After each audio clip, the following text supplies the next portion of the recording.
Yeah, absolutely. And I had a question thinking about how I hear a lot about that different, not everyone should be eating the same diet, that it's according to blood type. And I don't know much about this, but I know that you, as a cardiologist, you advocate a plant-based diet for the majority, if not all people. What do you have to, is that true that not all people have to eat the same thing, or how does it work? So I guess I didn't say this, but just for your audience, um, at age 18, entering the University of Michigan, having grown up in a house with very good food, but very standard mix of, some vegetables and some meat and all the rest.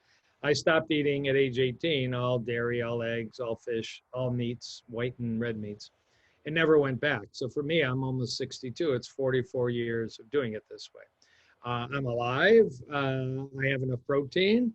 I'm on no prescription drugs.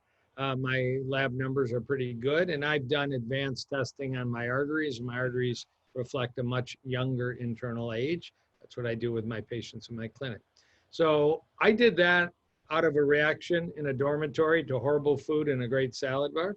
But when I finished my cardiology training way back in 1990, before you guys were born, a major study was published. And really at that point, I was a cardiologist over here and I was a plant-based eater in the cafeteria and at home, but they didn't mesh.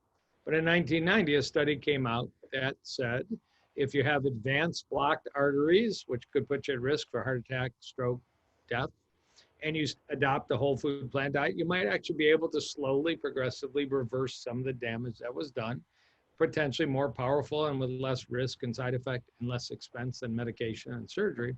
And that spoke to me. It was only 3 weeks into my official first job, first career. So I've been teaching every patient for 30 years now, yeah, here's a prescription and this is what a surgery is, but you might be able to beat the rap by lifestyle change. Mm-hmm. Getting to your exact question, we don't know.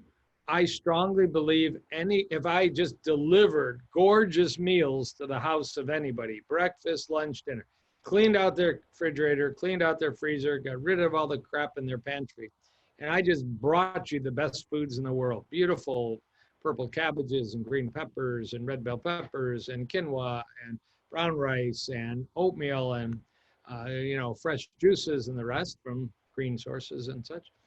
I think everybody would do great.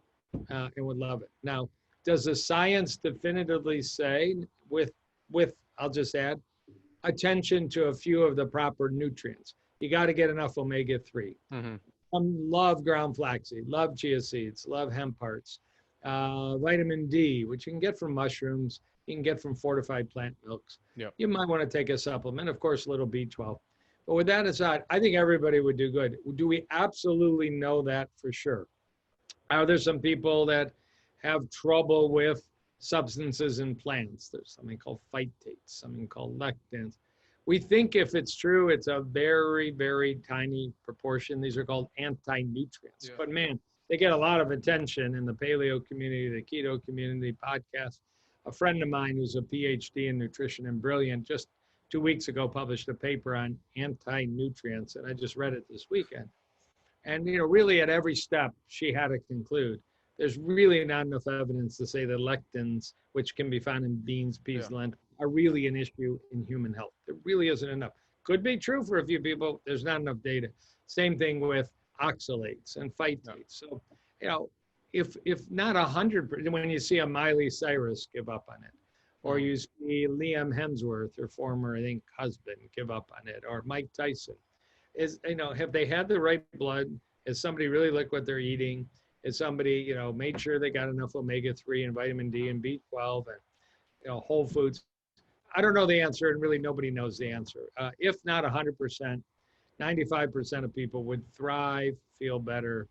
There's a very cool study about 3 to 4 years ago now, just to show you the power of this. They took 20 individuals living in urban Pittsburgh, pretty much inner city Pittsburgh, eating inner city buckets of fried chicken and hominy grits and the whole thing.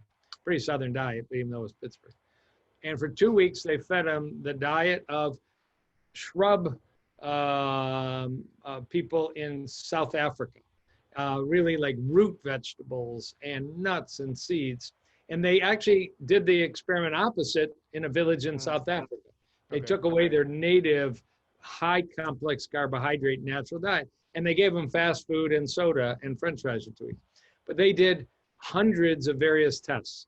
And in just 2 weeks, the good gut health and the good blood markers of the South Africans eating a natural diet went to hell, giving them an American processed food diet. Yeah. And in 2 weeks, the diet and the measurements they made, sophisticated DNA measurements and all, of gut health and brain health and blood health, went so much better so in Pittsburgh by introducing root vegetables and fresh vegetables and whole foods. So you can really, and nobody didn't do well. Everybody responded the same, slightly different degrees.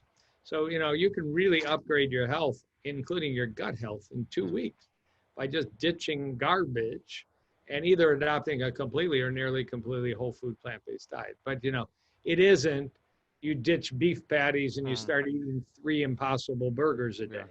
They may be, we can talk about it. There's 3 reasons why Beyond Meat and Impossible Burger is better than a beef patty, but it's not a black bean burger or a bowl of beans and chili and brown rice. Those still beat the heck out of, you know, the Beyond Meat burger. So I think the blood type diet has largely been debunked. Okay. Nobody believes it really predicts anything. Good to Well, know. you know, now we have, here, I'll show you, just for interest. I'm interested in vitamins as a research project. So I swabbed my cheek, Okay. sent the swab off to a company for $100, and I got about 20. This is a list of them. This is my data. 20, they're called SNPs, but they're sort of genetic inputs. How do I handle omega-3? How do I handle fat? How do I handle oxidative stress and energy and free radicals?